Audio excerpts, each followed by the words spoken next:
So let's start with the short question answers in the chapter The Address by Marga Minko. तो सबसे पहला जो question है वो है so have you come back? I thought no one will come back. What do you understand from this conversation?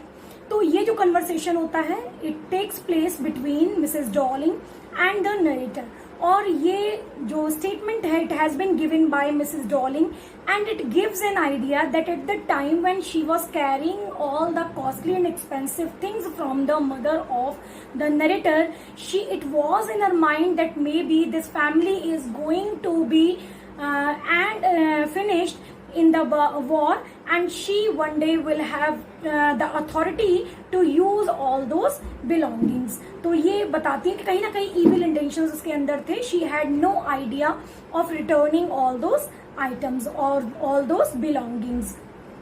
इसके बाद next question बनता है कि how does the narrator recognise that she is on the correct address. तो when she sees that Mrs. Darling is wearing a green knitted cardigan that was once belonged to her mother, and it has grown a little old and the buttons have grown pale due to washing. She at once realizes that she is on the correct address, and the lady who is standing in front of her is no one else than Mrs. Darling. So what confuses her that she may be on the wrong address. जैसे शुरू में उसको थोड़ा सा doubt होता है कि शायद वो गलत एड्रेस पे आ गई है, तो उसको दो डाउट्स होते हैं. Because Mrs Dorling is giving no sign of recognition, वो बिल्कुल ऐसे दिखा रही है जैसे वो उसको पहचानती नहीं है. And she herself has seen Mrs Dorling only for once and that too very fleetingly, बहुत ही उड़ती हुई नजर से उसने देखा हुआ है. तो उसको एक बार को डाउट होता है that may be she has come on the wrong address. और ये भी बहुत प्रोबेबल है कि शायद लेडी गलत हो सकती है, because may be she has रंग द रॉन्ग बेल, शायद उसने गलत एड्रेस की, गलत दरवाजे की घंटी को बजा दिया है, ऐसा भी उसको डाउट होता है. तो अब आपको बताना है the first time when she comes to know about Mrs Dorling. तो it was the time when she had come at her place and she found that one or the other thing of her house is missing, and she inquires about these missing things to her mother, who informs her that one of her old acquaintance called Mrs. Darling is helping her in carrying all the costly and expensive belongings of their house, and she has promised to keep it with her and protect it until the war gets over, and जब भी वो लौट के आएंगे तो वो सामान उनको दे दिया जाएगा. तो मिसेस डॉलिंग से उसकी मुलाकात को थोड़ा सा डिस्क्राइब करिए. जब पहली बार उसने देखा था तो one day she saw that a woman in a long brown coat and a shapeless hat was leaving the house. She was carrying a very heavy suitcase hiding under her coat rack, and she had a broad back. तो जब वो बाहर जा रही होती है तो Mrs Dorling को बताती हैं that she is my daughter, और वो उसको बस नॉड कर देती है थोड़ा सा. और ये this was the first time that both of them had encountered one another. Next question, why did it take a long time for the narrator to inquire about the things? इतना time उसको क्यों लग गया? उसने पहले ही आके इन चीजों के बारे में क्यों नहीं पूछा? अभी वो इन चीजों को क्यों चाहती है? तो इसका आंसर आप देंगे कि initially when the war got over, because she had undergone a lot of suffering during the war. बहुत सारी चीजें उसने खोई थी, बहुत सारा नुकसान उसका हुआ था युद्ध के समय पे. She was a lot of hurt in terms of money, in terms of emotions, बहुत ज्यादा वो hurt थी. तो इतनी सारी चीजों के बीच में उसको लग रहा था that things are completely unimportant. On the other hand, she was a little bit afraid to get confronted with the things which belong to her loving mother, वो मदर जिसको कि अब वो खो चुकी है। तो उसको लगता था कि when she will be in connection with these things तो वो उसकी पेनफुल मेमोरीज को रिवाइव कर देगा, और वो ये चाहती नहीं थी। लेकिन जैसे जैसे सिचुएशंस नॉर्मल हुई उसको लगने लगा कि ये चीजें जो हैं they are the only things through which she can stay connected with her dead mother. तो वो अब चाहती है कि वो सामान उसके पास आए जिसके थ्रू वो अपनी मदर के मेमोरीज को ज्यादा समय तक रिवाइव कर सके।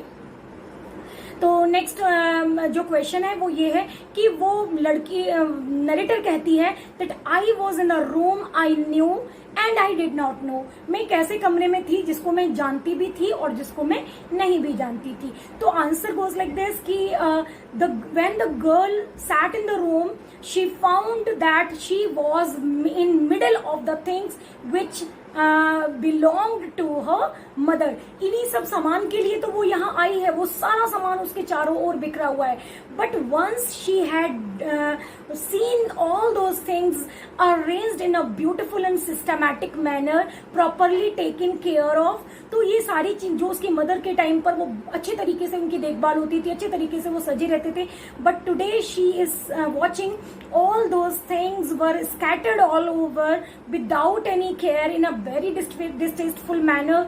वो सब तरफ बहुत बेढंगे तरीके से बिखरी हुई है, एक मगी सी स्मेल है जो उस रूम में सब तरफ फैली हुई है, और उसको चॉक्ड फील होता है। उसको लगता है कि ये एक पल को लगता है कि मैं इस रूम को जानती हूँ क्योंकि ये सामान यहाँ है, फिर उसको लगता है कि नहीं मैं तो इन्हें बिल्कुल नहीं जानती क्योंकि मैंने इन चीजों को इन सिचुएशंस में तो पहले कभी भी नहीं देखा। तो ये वो कहती है।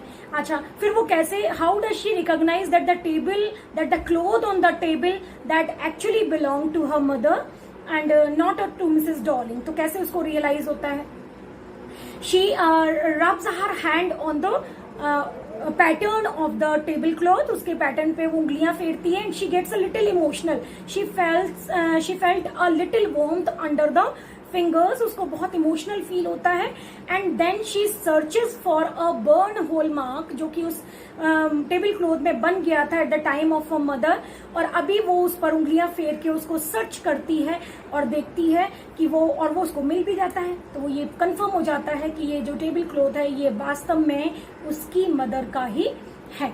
इसके बाद जो नेक्स्ट क्वेश्चन बनता है कि वो कहती है कि कई बार हम चीजों को बिल्कुल देखते नहीं हैं और इन पर हमारा ध्यान तब जाता है जबकि वो हमारी नजरों से ओझल हो जाती हैं।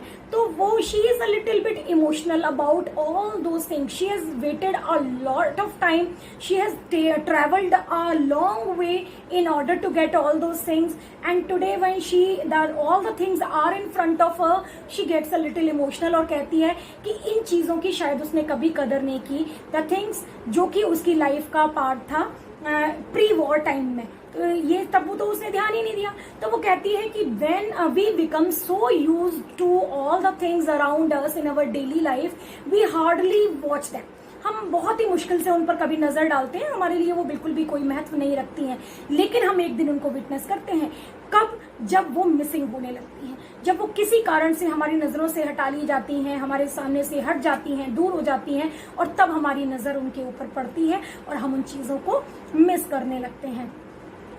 ऑथर को कैसे पता चला कि जो सामान वो यूज कर रहे हैं it is made of pure silver? So she gives the instance that when she was young one day she had not gone to school, she was at home, she was not feeling well, so she was asked by her mother to polish all the silver that was on the table.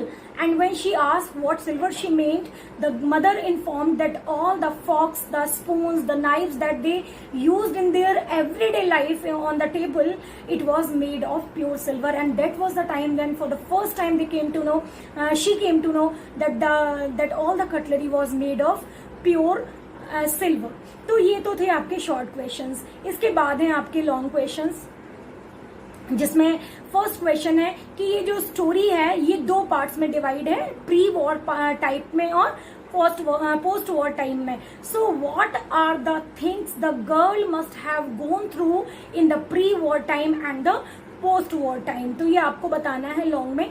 तो आप बता देंगे कि कैसे pre war time जब था तो they were planning a lot so that they should have the minimum impact of the war, कैसे वो प्लानिंग कर रहे थे, अपने सामान को दूसरे के यहाँ भेज रहे थे, एक बहुत ही अच्छी लग्जूरियस लाइफ वो रहते थे, वो रिच थे, कंफर्टेबल उनकी लाइफ थी, लेकिन फिर उनको जगह जगह भागना पड़ा अपनी लाइफ बचाने के लिए, and they fail to save almost everything, सब कुछ उनका खत्म हो गया, कुछ भी उनका नहीं बचा। Narrator was the sole survivor of the war, इकलौती वो बची थी, और एक रेंटेड रूम में वो रह रही थी। पहले एक बड़े घर में रहने वाली लड़की अब एक रेंटेड रूम में रह रही थी, एक जिनके पास पहले एंटीक चीजों का भंडार था, जिनके पास सोने और चांदी की चीजें जो लोग यूज करते थे, अभी she had limited her self with a handful of cutlery that was stored in a small table drawer. एक छोटे से ड्रॉर में वो कटलरी उनकी रखी हुई है और इससे उन्हें काम चलाना पड़ रहा है। तो she had undergone a lot of loss, a lot of pain and suffering because of the war. इसके बाद नेक्स्ट क्वेश्चन आता है कि मिसेस डॉलिंग जो है वो जो हेल्प करती है, या आप बता सकते हैं about the meetings of Mrs Dorling and narrator, की क्या निकलता है, आपको क्या आइडिया लगता है मिसेस डॉलिंग और मिसेस एस के डॉटर की मीटिंग के बाद। तो when for the first time Mrs Dowling encounters the girl, the narrator, she refuses to recognize her. In spite of being told that she is the daughter of her old acquaintance Mrs. S, she utters not even a single word. She shows no sign of recognition. She wears a flat face. ऐसे लगता है कि वो उसको जानती ही नहीं है। ये सब करने का ये मतलब है कि she doesn't want to revive that identification, and maybe because she has no intention of returning all the costly and expensive items, the belongings which she was keeping for a long time and using them shamelessly without any sense of responsibility, in spite of the promise that she had done with Mrs. S that as soon as the war will be over she is going to return all those things to them. तो उनको चीजें लौटा देगी, ये promise के बाद भी वो उसको रखती नहीं है प्रॉमिस को, और उसको वापस नहीं लौटाना चाहती है। ये सारी चीजें आपको ये भी बताती हैं एक वॉर के आइडिया में कि इसमें कुछ लोगों का फायदा, नुकसान जो है वो दूसरे लोगों का फायदा बन जाता है। तो ये जो स्टोरी है ये ह्यूमन प्रिडिसामेंट की स्टोरी है। जो नेक्स्ट जो कहते हैं यू कैन कॉल इट प्रिडिकमेंट, तो ये जो प्रिडिकमेंट जो है ह्यूमन प्रिडिकमेंट है ड्यूरिंग द वॉर, इसकी स्टोरी है द एड्रेस। तो ये तो बिल्कुल क्लियरली है एक अच्छी खासी रिच फैमिली जो एक बहुत ही लग्जूरियस लाइफ रह रही है, वो विक्टिम बन जाती है in order to save themselves from the harsh treatment of the Nazis. This Jew family is displaced from one place to the other and they have to run from one place to another in order to save their life. लेकिन ऐसा होता नहीं है, वो encounter करते हैं बहुत सारे हजार्ड्स को, बहुत सारे डिस्ट्रक्शन को, उनका सब कुछ खत्म हो जाता है और मिसेज एस की पूरी फैमिली खत्म हो जाती है, उनका सब कुछ खो जाता है और मिसेज उनकी बेटी जो है वो सोल सर्वाइवर बचती है। तो ये जो लगभग सारी चीजें जो हैं वो हो चुकी हैं। आप चाहें तो मिसेस डॉलिंग और जो नरेटर है उसके बीच के कन्वर्सेशन के बेसिस पर उनके कैरेक्टर्स को भी एनालाइज कर सकते हैं।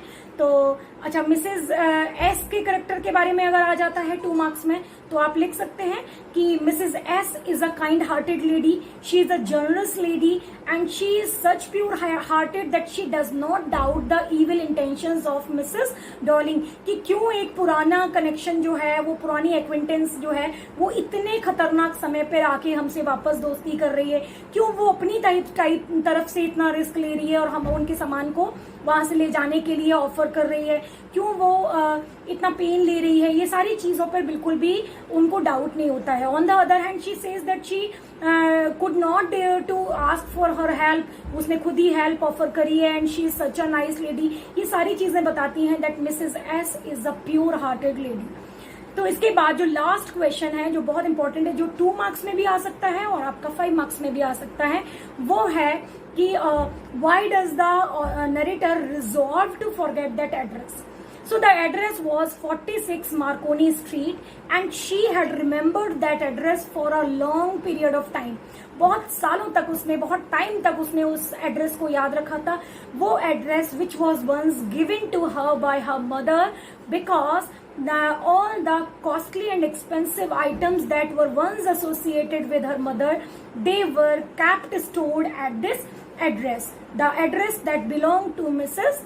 Darling. तो ये जो एड्रेस था ये it was very important because it was having some things which were associated with the once beautiful memories of narrator's life.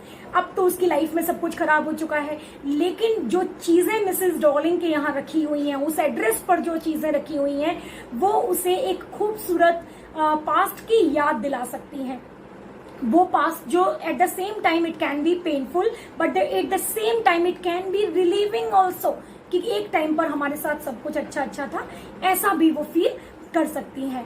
तो पहले तो उसका इंटरेस्ट ही नहीं था उन चीजों में, तो एड्रेस तो उसको याद था लेकिन वो उसने विजिट नहीं किया.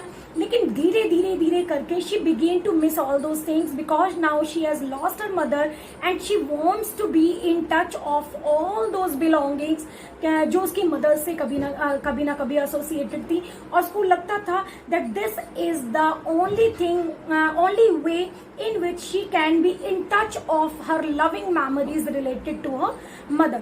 तो वो कोशिश करती है, वो पहुंचती है मिसेस डॉलिंग के यहाँ. फर्स्ट टाइम में वो फेल हो जाती है, मिसेस डॉलिंग उसको पहचानती नहीं है, फिर उससे मिलने से, उसकी हेल्प करने से, उससे बात करने से मना कर देती है.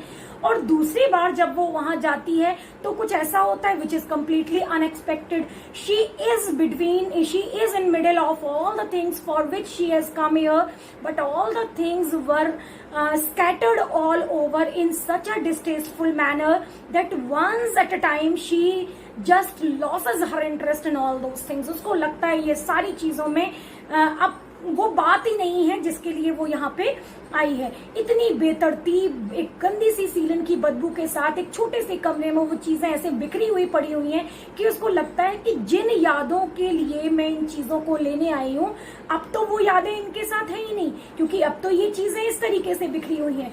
सो the memories related to these things, these belongings do not exist any longer. तो अब तो वो सब है ही नहीं. तो वो डिसाइड करती है, वो वहां से निकल जाती है, क्योंकि now all these things have lost any importance for her. उसके लिए अब इन चीजों का कोई इम्पोर्टेंस नहीं है. वो डिसाइड करती है कि अब वो she will never return to this address, and because she has undergone a number of painful experiences and she has to forget all those painful experiences and losses one by one. So there is a series of things to forget. So she decided that the address 46 Marconi Street is the easiest thing to forget among them all.